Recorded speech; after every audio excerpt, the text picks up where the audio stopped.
Hello everyone and welcome. So I hope आप लोग अच्छे होंगे। अभी हम लोग एक नए क्वेश्चन को स्टार्ट करने वाले हैं जहां पे हम लोग NCERT complete word by word पढ़ेंगे। अब बात आता है कि ये क्यों किया जा रहा है। तो आप किसी भी एग्जामिनेशन की तैयारी करते हो, मैं भी करता हूँ, और कोई भी अगर इकोनॉमिक्स का इवन स्टूडेंट है तो क्या बोला जाता है कि आप बेस को स्ट्रॉन्ग करिए। जब कभी भी नया घर बनाया जाता है तो सबसे पहले बेस को स्ट्रॉन्ग किया जाता है। और अगर आप यहाँ पे बेस का बात करें तो एनसीईआरटी कोई भी सब्जेक्ट हो तो बोला जाता है आप एनसीईआरटी को पढ़िए। तो अभी हम लोगों ने क्या किया है कि हम लोग यहाँ पे कंप्लीट डिस्कस करेंगे इकोनॉमिक्स के सारे पेपर को, चाहे वो माइक्रो इकोनॉमिक्स हो, चाहे वो मैक्रो इकोनॉमिक्स हो, चाहे वो इंडियन इकोनॉमी हो। तो हम लोग एनसीईआरटी के सारे कंसेप्ट को line by line, one by one, word by word discuss करेंगे, जिससे क्या हो जो एनसीईआरटी का जब पढ़ेंगे तो देखेंगे कि एनसीईआरटी का एक अलग ही ब्यूटी है। क्लियर है ना? तो हम लोग देखेंगे कि पढ़ते दरमियान हम लोग कितना इससे ज्यादा मैक्सिमम यूटिलाइजेशन ले सकते हैं। हम लोग पूरा प्रयास करेंगे मैक्सिमम यूटिलाइजेशन लेने का, जितना ज्यादा हो सकता है the knowledge that we want to get हम लोग इससे लेने का प्रयास करेंगे। तो हम लोग अभी क्या करने वाले हैं, सबसे पहले मैक्रो इकोनॉमिक्स को स्टार्ट करने वाले हैं। देखने वाले हैं कि मैक्रो इकोनॉमिक्स का उत्पत्ति कहाँ से हुआ, उसके पीछे क्या कंसेप्ट था। तो अभी हम लोग थोड़ा सा कहानी सुनेंगे। उसके पहले मैक्रो इकोनॉमिक्स का थोड़ा सा बैकग्राउंड समझिए। 1929 तक क्या था कि जब 1929 तक आपका there was no distinction between micro economics and macro economics. ऐसा करके कोई थ्योरी नहीं था जो कि माइक्रो के लिए अलग था और मैक्रो के लिए अलग था। उस समय कंसेप्ट क्या था, उस समय जितने भी इकोनॉमिक्स थे तो उन सभी इकोनॉमिक्स को बोला गया क्लासिकल इकोनॉमिक्स, जो एक विचारधारा से प्रभावित थे। अब वहां पे मेन जो थे आपके एडम स्मिथ थे। एडम स्मिथ का क्या मानना है कि वहां पे मैक्रो करके कोई चीज नहीं है। उनका क्या मानना था कि हम लोग जो है इंडिविजुअली अपना भला सोचते हैं, और सारे लोग अपना जब भला सोचते हैं तो क्या होता है, ऑलरेडी जो सोसाइटी होता है उसका भला होता है। तो 1929 तक कुछ ऐसा कंसेप्ट था कि हम लोग सब अपना भला सोचते हैं, हम अपना भला सोच रहे हैं तो अल्टीमेटली सब अपना भला सोच रहे हैं, तो क्या होगा, इकोनॉमी का भी वेलफेयर होगा। अब परेशानी क्या हुआ ना, 1929 में एक डिप्रेशन आया। इस डिप्रेशन के कारण specially America and north Europe में क्या हुआ कि अनएम्प्लॉयमेंट ज्यादा बढ़ गया। अब अनएम्प्लॉयमेंट बढ़ गया तो इससे परेशानी क्या हो सकता है, बिल्कुल परेशानी हो सकता है। परेशानी क्या था कि क्लासिकल्स का क्या मानना था, क्लासिकल्स का मानना था कि क्लासिकल बहुत ही मस्त इंसान है। उनका ऐसा मानना था ना कि इकोनॉमी में हमेशा पूर्ण रोजगार होगा। अब पूर्ण रोजगार बोलने का मतलब क्या होता है, पूर्ण रोजगार बोलने का मतलब कि ऑल द एम्प्लॉयबल रिसोर्सेज, जिससे एम्प्लॉयमेंट जनरेट हो सकता है, वो सारे एम्प्लॉयड हो गए, मतलब सारे फंक्शन कर रहे हैं। तो अब इकोनॉमिक्स जब आप पढ़ रहे हो, स्पेशली मैक्रो इकोनॉमिक्स, तो कुछ बातें आपको याद रखनी है। क्या याद रखनी है कि यहाँ पे एम्प्लॉयमेंट, इनकम और प्रोडक्शन आपस में कोरिलेटेड है। क्लियर है ना? एम्प्लॉयमेंट के कारण ही क्या होता है, सबसे मेन जो है प्रोडक्शन है। प्रोडक्शन के कारण क्या होता है, एम्प्लॉयमेंट तो मिलता है, और एम्प्लॉयमेंट मिलने के कारण इनकम जनरेट होता है। तो अब ये आपको बराबर याद रखना है कि कहीं ना कहीं आपस में ये तीनों चीज बराबर है। अब क्लासिकल ने क्या बोला, क्लासिकल ने बोला 1929 तक ये विचारधारा चली आ रही थी कि इकोनॉमी में पूर्ण रोजगार की स्थिति होगी। पूर्ण रोजगार बोलने का मतलब क्या कि जो भी एम्प्लॉयबल रिसोर्सेज है सारे एम्प्लॉयमेंट में यूज है, सारे एम्प्लॉयड है। और अगर पूर्ण रोजगार का स्थिति होगा तो इसका मतलब क्या होगा कि पूरा प्रोडक्शन हो सकता है, जितना मैक्सिमम कैपेसिटी प्रोडक्शन का होगा, क्योंकि सारे रिसोर्सेज एम्प्लॉयड है। तो 1929 तक का मानना था कि फुल प्रोडक्शन होता है, जिसके कारण से फुल एम्प्लॉयमेंट होता है इकोनॉमी में। और अगर ध्यान से सुनना है, अगर if there is unemployment so that will be for the short period of time. अगर अनएम्प्लॉयमेंट है तो वो क्या है, वो क्षणिक मतलब टेम्पोररी नेचर का है, इकोनॉमी खुद में एडजस्ट कर लेगा। और इनका एक पॉइंट ये भी था कि अगर अनएम्प्लॉयमेंट का स्थिति पैदा हुआ है इकोनॉमी में तो गवर्नमेंट को मनी सप्लाई मतलब ज्यादा मनी को सप्लाई कर देना चाहिए इकोनॉमी में। क्लासिकल का ऐसा मानना था, ज्यादा मनी सप्लाई करेंगे तो क्या होगा, लोगों के पास ज्यादा पैसा जाएगा, लोगों को ज्यादा पैसा मिलेगा, रुपया मिलेगा तो ज्यादा खर्च करेंगे, जिससे डिमांड क्या होगा, एग्रीगेट डिमांड या मेरा डिमांड सिंपल भाषा में बढ़ेगा। मांग बढ़ेगा तो क्या होगा, जो प्रोड्यूसर है जो प्रोडक्शन का काम कर रहा है इकोनॉमी में वो क्या करेगा, वो ज्यादा हायर करेगा, और ज्यादा हायर करेगा तो अनएम्प्लॉयमेंट क्या होगा, खत्म हो जाएगा, एम्प्लॉयमेंट जनरेट होगा। तो क्लासिकल्स का ऐसा मानना था कि भाई साहब इकोनॉमी में पूर्ण रोजगार होता है, पूर्ण प्रोडक्टिव कैपेसिटी पे इकोनॉमी काम करता है। अगर ऐसा है तो वो क्षणिक भर के लिए होगा, और अगर हम उसको सुधारना चाहते हैं तो गवर्नमेंट क्या करेगा, मनी सप्लाई इकोनॉमी में ज्यादा कर देगा। तो 1929 में क्या देखा गया कि इवन मनी सप्लाई जब बढ़ाया जा रहा था ना तो और भी बेरोजगारी बढ़ गई थी, क्लियर है ना। तो अब स्थिति थोड़ा सा खराब हो रहा था। यहीं से एक कंसेप्ट आया लिक्विडिटी ट्रैप का, जो हम लोग बाद में पढ़ेंगे जब मनी पढ़ेंगे, क्लियर है ना, डिमांड फॉर मनी पढ़ेंगे। तो यही पॉइंट लेके क्या किए किन्स, जे.एम. किन्स, आप एक नाम पढ़ेंगे इकोनॉमिक्स में, आपको दो बेसिक नाम याद रखना है, एक एडम स्मिथ जो कि क्लासिकल विचारधारा का प्रमुख नाम है, और जे.एम. किन्स जो कि केन्सियन इकोनॉमिक्स के प्रमुख नाम है। तो 1929 से पहले एक विचारधारा चला जा रहा था जहां पे ये माना था कि मैक्रो को पढ़ने के लिए अलग अलग थ्योरी की आवश्यकता नहीं है। बट 1929 के बाद हमारा क्या हुआ कि वहां पे किन्स का रोल आता है, फिर वो एक बुक लिखते हैं और उसके बाद पूरा गेम चेंज हो जाता है इकोनॉमी के रिगार्डिंग। तो तीन इवेंट मेजर्ड है जो इकोनॉमिक्स में बहुत ही फेमस है, एक तो 1929 के पहले, 1929 के बाद, और एक 1967 या 70 के आसपास, क्लियर है ना, जहाँ पे केन्सियन इकोनॉमिक्स में फैल हो गया। तो बेसिक आपको क्या याद रखना है कि 1929 के पहले ऐसा कोई कंसेप्ट नहीं था कि माइक्रो है, ये मैक्रो है, ये थ्योरी इसका है, ये थ्योरी उसका है। बट 1929 के बाद गेम चेंजर किन्स आते हैं और वहां से आपका मैक्रो का उत्पत्ति होता है और मेन थ्योरी हम लोगों को फिर स्टार्ट होता है थ्योरीज। अब इसके अंदर कौन कौन सा थ्योरीज होगा, एम्प्लॉयमेंट से रिलेटेड थ्योरीज होगा, इनकम से रिलेटेड थ्योरीज होगा, प्रोडक्शन से रिलेटेड थ्योरीज होगा।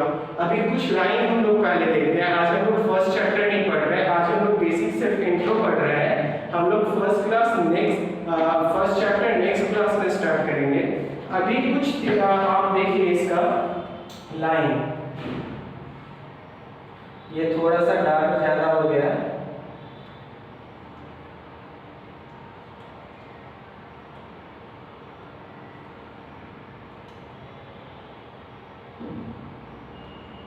देखिए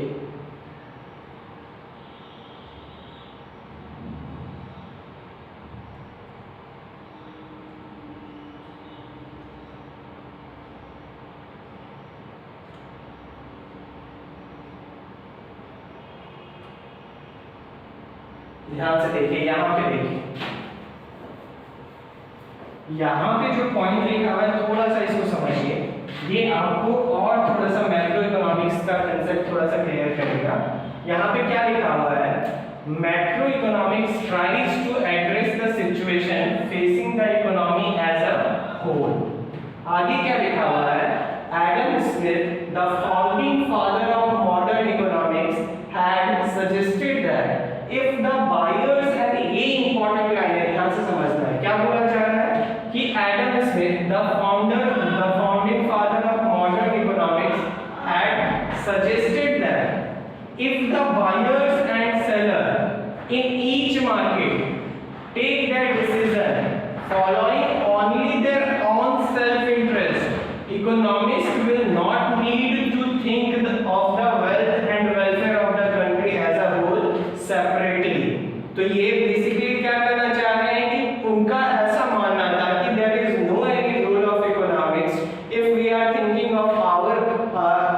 if we are thinking of ourselves कि हम लोगों को कहाँ मैक्सिमम प्रॉफिट मिल रहा है, तो ये इस पॉइंट को क्लैरिफाई कर रहा है कि 1929 से पहले ऐसा कोई थ्योरी माइक्रो करके और मैक्रो करके ऐसा कोई थ्योरी अलग अलग नहीं बना था।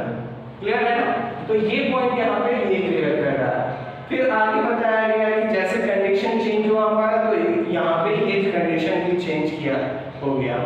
अब इसी में एक और टॉपिक है, ये फर्स्ट चैप्टर का बेसिकली एनसीईआरटी फर्स्ट चैप्टर का कुछ पॉइंट्स है जो मैं आपको बता रहा हूँ। हम लोग प्रॉपर कल इसको और डिटेल में पढ़ेंगे पूरे चैप्टर को। आज सिर्फ मैं आपको मैक्रो इकोनॉमिक्स का थोड़ा सा इंट्रो पार्ट बताने का प्रयास कर रहा हूँ। देखिए आगे जो हम लोगों का है,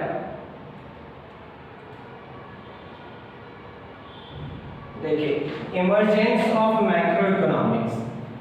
Macroeconomics as a separate branch of economics emerged after the British economist John Maynard Keynes published his celebrated book The General Theory of Employment, Interest and Money in 1936।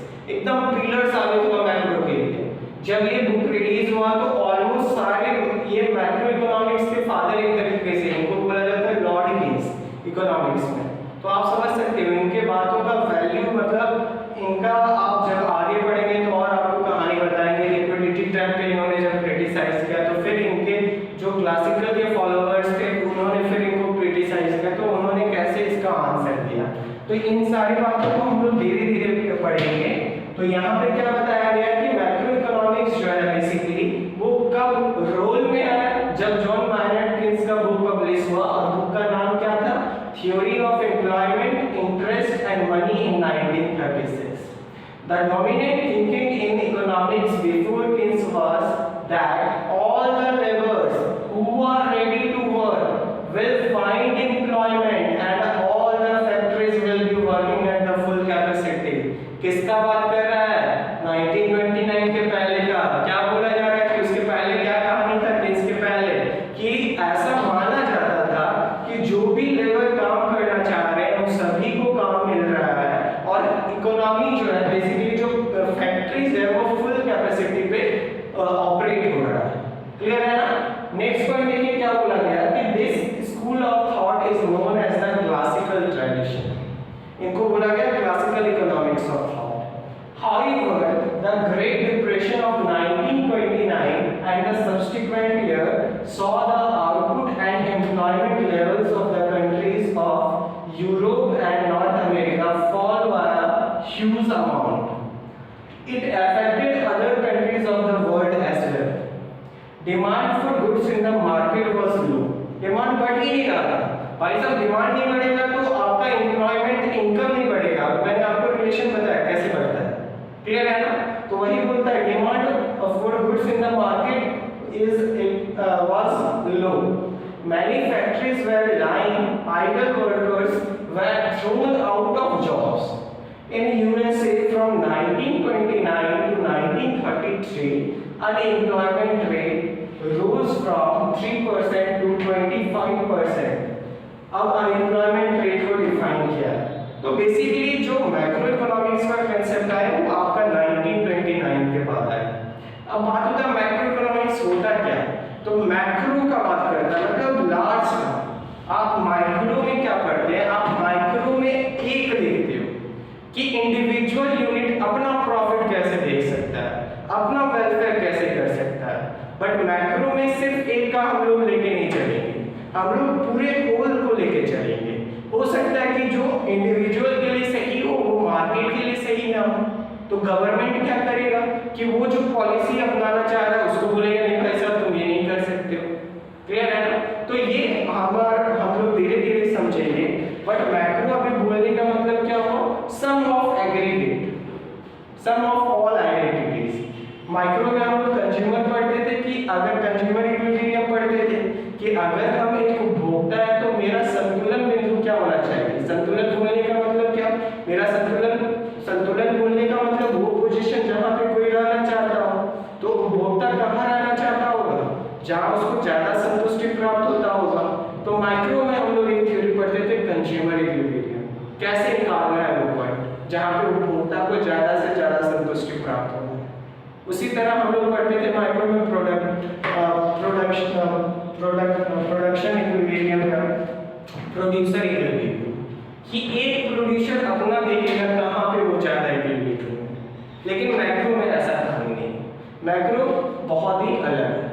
Clear है ना? अब मैक्रो क्या करता है, पूरे को देखता है भाई, आप देखोगे, लेकिन मार्केट का कैसे वेलफेयर उद्धार होना है वो मैक्रो इकोनॉमिक्स आपको सिखाएगा, वो थ्योरी आपको पढ़ाएगा। क्लियर है ना? तो मैक्रो इकोनॉमिक्स बेसिकली आपका 1929 से पहले ऐसा कोई कंसेप्ट नहीं था मैक्रो इकोनॉमिक्स का और माइक्रो इकोनॉमिक्स का अलग अलग। 1929 के बाद आया कि हाँ भाई ऐसा कुछ थ्योरी होना चाहिए जो सेपरेट होना चाहिए। अब हम लोग देखते हैं कि हम लोगों को मैक्रो इकोनॉमिक्स में कौन कौन सा चैप्टर पढ़ना है। सिर्फ अभी हम लोग चैप्टर एक बार कंटेंट को देखते हैं।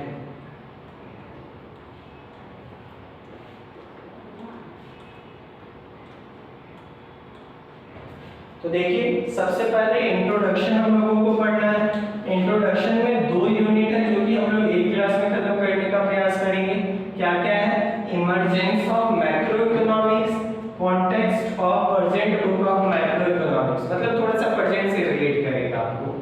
फिर क्या है? National income. भाई साहब बहुत ही मजेदार चैप्टर है, अगर आप नहीं पढ़ते हो देन प्लीज इस क्लास को आप पढ़ के देखिएगा, नहीं मजा आएगा फिर छोड़ दीजिएगा।